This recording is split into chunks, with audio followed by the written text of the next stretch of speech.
Seperti juga daerah-daerah lain di Indonesia dan Asia Tenggara pada umumnya, kepercayaan akan hal-hal gaib, mistis, bahkan tahayul juga terdapat di masyarakat Banjar di Kalimantan Selatan. Keberadaan dan kepercayaan tentang makhluk mitologi pun ikut mewarnai masyarakat lokal. Kepercayaan itu diwariskan dan diceritakan turun-temurun sebagai salah satu dimensi sakral dalam adat budaya setempat. Sumbernya tentu saja berasal dari kesaksian masyarakat, cerita-cerita orang tua, maupun cerita rakyat yang merupakan mitos dan legenda. Baik, untuk mempersingkat waktu, berikut ini adalah beberapa urban legend di kalangan masyarakat Kalimantan Selatan, khususnya di daerah hulu sungai.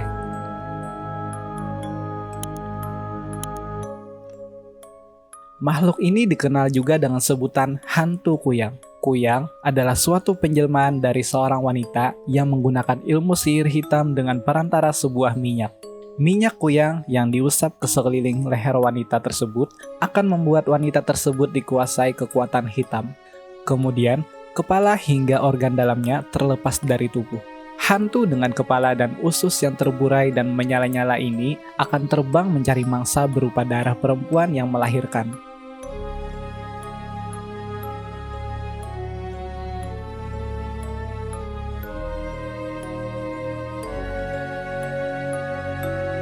Dari cerita masyarakat yang beredar, tidak jarang perbuatan kuyang ini membahayakan perempuan yang baru saja melahirkan dan anaknya. Dulu, bahkan sampai sekarang, masyarakat Banjar Hulu Sungai akan siaga dan waspada ketika ada keluarga yang melahirkan, terlebih itu di malam hari. Tujuan ilmu kuyang ini untuk membuat suami sang kuyang tunduk dan sayang kepada yang bersangkutan. Ilmu ini termasuk dalam jenis ilmu sihir pemikat dan penakluk lawan jenis. Naasnya, ilmu kuyang itu harus diwariskan kepada sang anak atau kepada siapa yang bersedia menyalin atau menggantikan ilmu itu. Jika tidak, kabarnya sang kuyang akan bermasalah di penghujung usianya. Dekat dengan kematian, tapi tidak juga dijemput maut walaupun batang tubuhnya sudah serupa mayat hidup dan membusuk. Tak kalah populer dari kuyang, makhluk yang disebut hantu Barabiaban atau Mariaban ini sudah menjadi legenda yang terus hidup di masyarakat Kalimantan Selatan. Makhluk raksasa berbulu lebat ini juga tak jarang dikaitkan dengan sumber kekuatan kedikjayaan yaitu kekebalan. Dipercaya, bulu Mariaban dapat membuat kulit manusia kebal dari senjata tajam.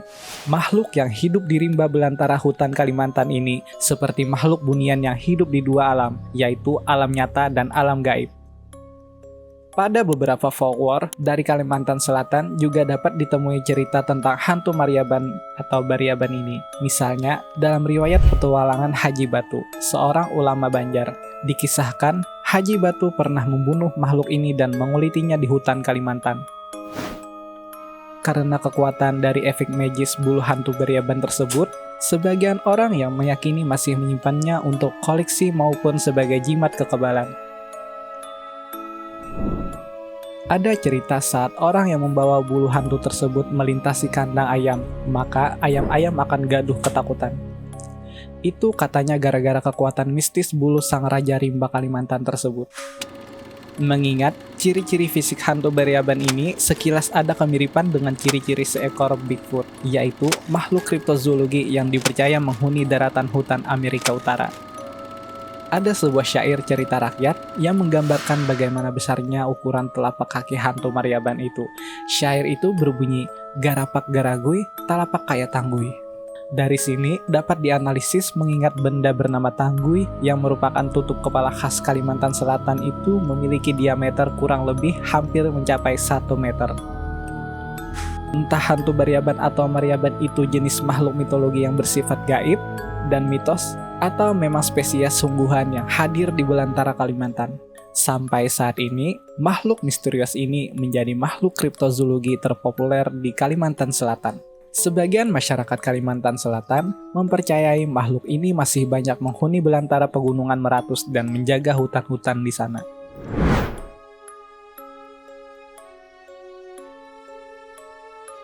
Seringkali diceritakan makhluk ini menyerang dan mendatangi orang yang pergi ke hutan tanpa permisi.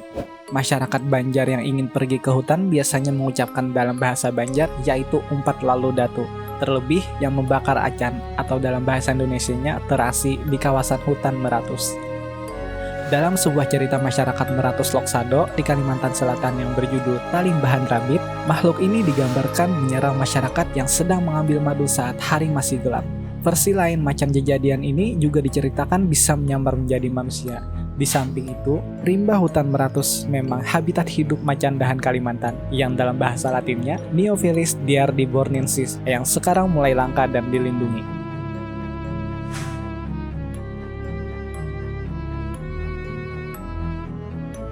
Makhluk mitologi yang satu ini sangat menarik karena kuat hubungannya dengan hewan mitologi sakral. Istilah Tambun ini berasal dari kepercayaan pra-Islam di Kalimantan. Kepercayaan kuno di Kalimantan Selatan mengakui adanya penguasa alam bawah air yang dikenal dengan sebutan Tambun.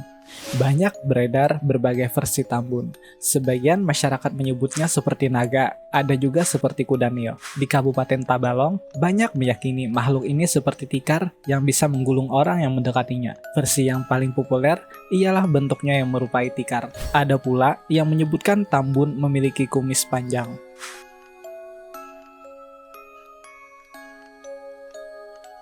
Hantu suluh cukup familiar di masyarakat Kalimantan Selatan, khususnya di daerah hulu sungai saat penerangan belum merata sampai ke desa-desa. Urban legend yang satu ini akrab dengan kehidupan zaman dulu pada masyarakat pedesaan yang masih luas hutan dan persawahannya. Dituturkan, hantu suluh itu adalah makhluk astral yang kerap muncul di tengah sungai Mahakam.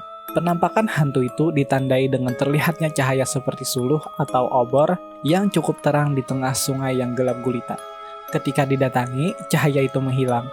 Tidak berapa lama kemudian, cahaya itu muncul lagi di lain tempat. Menurut kepercayaan masyarakat, apabila didekati dia akan semakin menjauh. Sebagian masyarakat menduga hantu tersebut sedang mencari ikan, layaknya warga yang mencari ikan di malam hari. Meski terasa menyeramkan, namun ada hal yang unik dari penampakan hantu suluh. Biasanya, lokasi kemunculan hantu itu ditandai para nelayan sebagai tempat yang banyak ikannya. Bisa jadi karena hantu suluh itu mengkonsumsi ikan-ikan segar.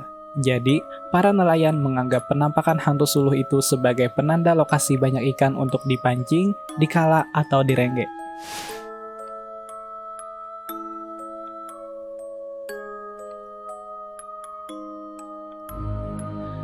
Buaya yang dalam bahasa Banjar disebut buhaya merupakan hewan yang kental dengan dunia mistis dan legenda Kalimantan Selatan. Banyaknya cerita mitos yang berhubungan dengan buaya merupakan hal yang wajar karena budaya sungai yang sangat kuat pada masyarakat Kalimantan Selatan, khususnya subetnis Banjar Batang Banyu. Salah satu yang paling sering didengar adalah adanya orang atau keluarga tertentu yang memelihara buaya gaib. Daerah yang terkenal akan mitos ini adalah daerah Kalua di Tabalong yang berdekatan dengan Kabupaten Hulu Sungai Utara. Orang-orang Kalua dahulu kala dikenal sebagai saudagar-saudagar ulung. Sebagian dari mereka masih keturunan para tutus pembesar lokal yang dipercayai mempunyai peliharaan buaya-buaya gaib yang menjadi penjaga perahu mereka ketika berlabuh untuk berniaga.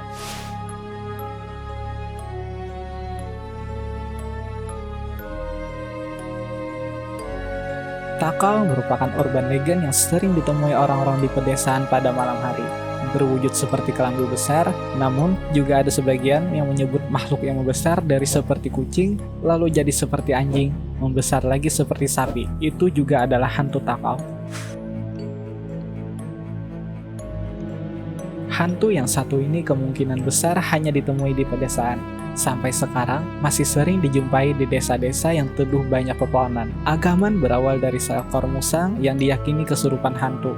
Suara seekor musang tersebut persis sekali seperti perempuan yang sedang menangis.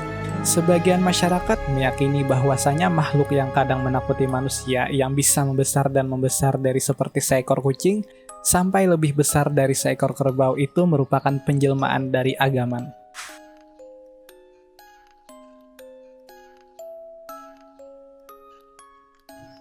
Hantu Panjadian diyakini adalah perwujudan dari ilmu hitam manusia yang dipergunakannya semasa hidup dan saat si pelaku meninggal dunia dengan keadaan belum sempat melepas ilmunya. Ilmu hitamnya itulah yang akan menjelma menjadi hantu menyerupai mendiang pemilik ilmu. Hantu Panjadian alias orang yang baru meninggal ini diyakini akan menemui beberapa anggota keluarganya dan terkadang juga mengganggu orang-orang di kampung. Jika namanya diperbincangkan di malam hari, hantu Penjadian akan menampakkan dirinya. Jangan coba-coba ditantang, bisa jadi dia akan hadir secara mengejutkan. Masa tayang penampakan hantu ini berkeliaran dan gentayangan tidak lebih dari 40 hari. Masyarakat penganut keharingan di Kalimantan Selatan meyakini hantu Penjadian tersebut sesudah 40 hari akan bersemayam di Gunung Halau-Halau, gunung tertinggi di Kalimantan Selatan yang merupakan gunung sakral masyarakat Dayak Beratus itu melintasi dua kabupaten yaitu Kabupaten Hulu Sungai Tengah dan Hulu Sungai Selatan.